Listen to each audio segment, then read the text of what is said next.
এক ছিল ছোট্ট একটা বিড়াল, নাম তার মিনি। সে থাকতো জঙ্গলের ধারে এক পুরনো গাছের নিচে।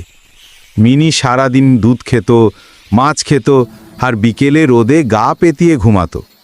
একদিন হঠাৎ মিনি বাচ্চা দিতে গেল। সবাই ভেবেছিল ছোট ছোট বিড়াল ছানা হবে, কিন্তু অবাক কাণ্ড, তার থেকে জন্ম নিল 4টে বাঘের বাচ্চা। পুরো জঙ্গল স্তব্ধ।